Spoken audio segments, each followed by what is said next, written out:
Good morning. It is breakfast time, my favorite meal of the day. So what we're going to do today is we're going to talk about some keto biscuits. I discovered a new flour. It is called Elevate. One of the things I like about this flour is it is a zero carb. It is pure protein, has no net carbs in it whatsoever, and they call it the rise above the rest. But if you look here on the ingredients, it'll show you the total carb count, and then it'll show you the fiber. So you're going to deduct the fiber from the total carb count because that is undigestible is what fiber is. And that will give you your net total. So whatever it is, when you subtract that from the total, that gives you your net carb. That's what's important about keto. That's what we're looking for, is low net carbs. So doesn't have any sugar alcohols to delete in this. It just has the fiber. So once you delete the fiber, you got zero, and that's what you need. So let's start with our Elevate flour. I will give you some measurements as we go, which this is a rare one for me because I am not good. My mother was a good old country cook, and she didn't measure anything. It was all measured with the heart. So we're going to take 2 cups of Elevate.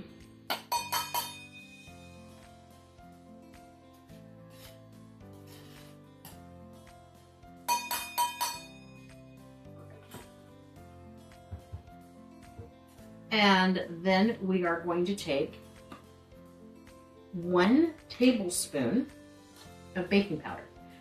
I don't think it's important to be brand loyal on baking powder. I don't know. If you've got one that you're brand loyal to, use it. I happen to have right now Hearth Club. Normally it's the Walmart brand. It's pretty much, for me, it's whatever's on sale. I don't really see the difference, but maybe it is different for other people. You have to do whatever works for you in your house. Okay, I like the pink Himalayan salt. It has better health benefits than using the regular table salt. It's not as processed. It's supposed to be better for you, more electrolytes, and a cleaner product. So I use the fine pink Himalayan salt. This one is, I don't remember where I got it. I probably got it at, looking at the label, was probably something I found at Ross or Burlington. But get some pink Himalayan, it's better for you. And I use Swerve for my powdered sugar and for a lot of my recipes, because the granulated, it's fine as long as it's warm, but once it cools back down, it goes back to granulated. So I don't know why it does it. I just know that it does it. So we're just going to go ahead and stick with the powdered version, which is the Swerve, and it's fantastic.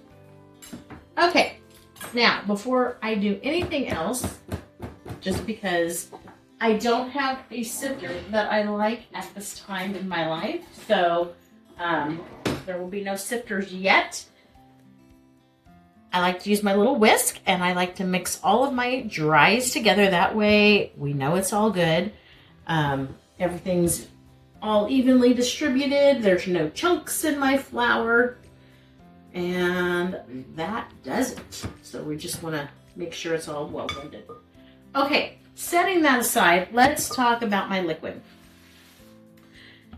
This recipe calls for about 1.5 cups of liquid. So what I do is I use 3/4 cup of heavy whipping cream, and then I put 3/4 cup of water in it.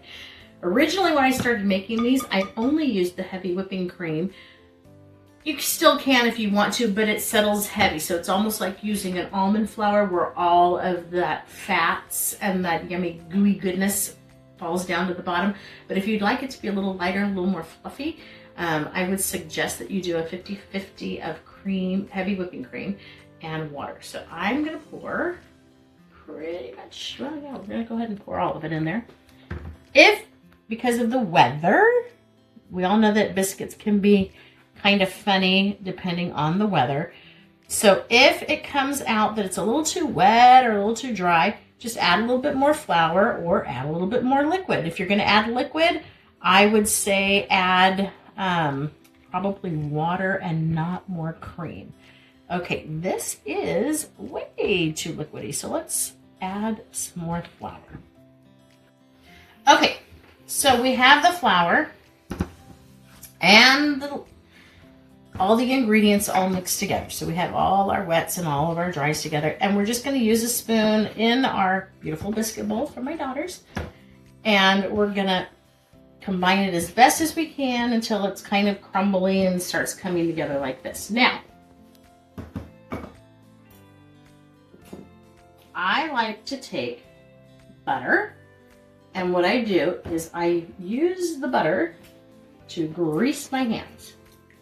But then I crumble it up and I put the butter actually in my biscuit dough. And this will make a really nice, buttery, flaky, kind of crumbly biscuit. And that's what we want.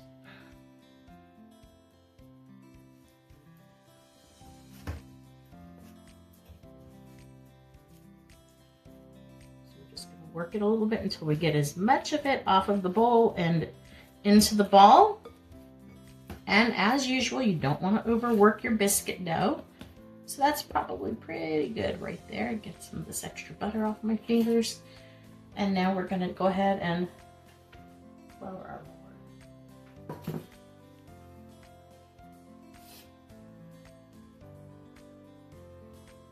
I use a lot of flour. It's 0 carb, so it doesn't really matter too much.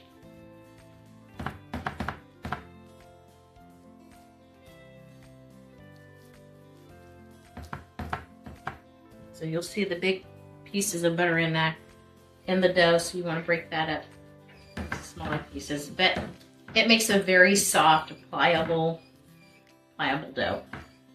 And that's what you want. And I don't roll it out, I pat it out. So when I get it all mixed together the way I like it, then I just start patting it down to the thickness that I like, which is about, I like thick biscuits.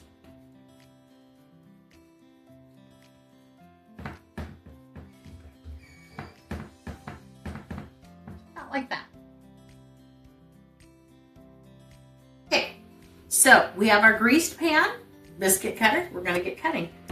They say don't twist it, just pop it down, pull it out. So we're going to do that so we don't wind up sealing the ends and having yucky biscuits. So I just take it out like that, stick it in the pan. I use Baker's Joy to grease my pan. I used to do it the old traditional way with a little butter and a little flour in the pan, but let's be honest, it's just easier to give it a spray and keep on going.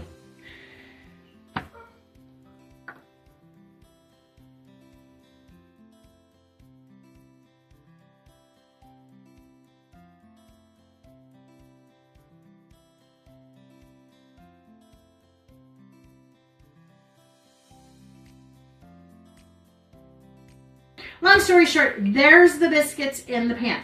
If you want to butter your tops, butter them. I usually don't because they have so much butter in them already. They're usually just fine as they are. But certainly by all means, if you feel like you want to butter them on the top, do it.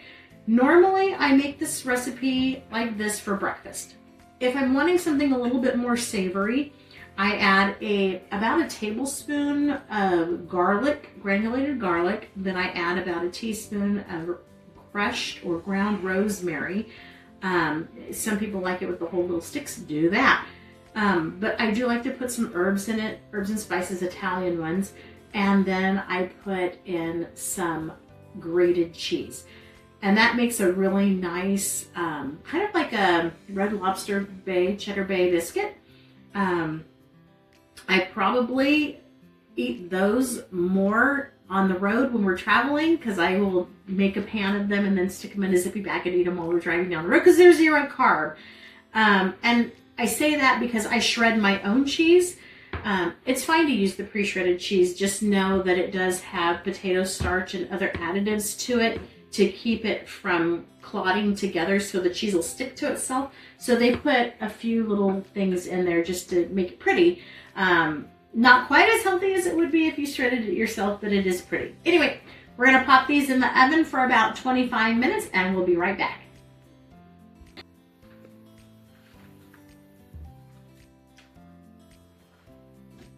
All right, hot out of the oven. They are light because I didn't butter the tops, but that's okay. I like them kind of light.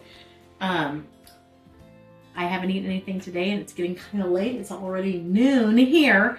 But anyway, I had a rough night, like I said, from all the sinus stuff, so had a late start to the day. So we're gonna go ahead and I'm gonna show you what I like to do with a nice, beautiful, fresh biscuit. Let's show you this one. Now there's a couple things I do with my biscuits. Ooh, it's hot. This one that we're gonna do right now is put a sausage patty on it, and I use just this brand. They are the lowest carb that I have found, and they're pre-cooked, so all you have to do is heat and stick them on whatever you need to. And then I am a sucker for this Colby Jack Longhorn cheese. Call me old, color me an old lady, but Longhorn cheese was what I grew up on, and that's what I like. So I'm just going to stick that on here like this and put this on here, and it makes a wonderful sausage biscuit. Of course, the cheese is a little bit big, but man, that looks so yummy. Now, that's going to be breakfast today, but I have one more thing to show you that I do like to do with these biscuits. Let me get a bowl.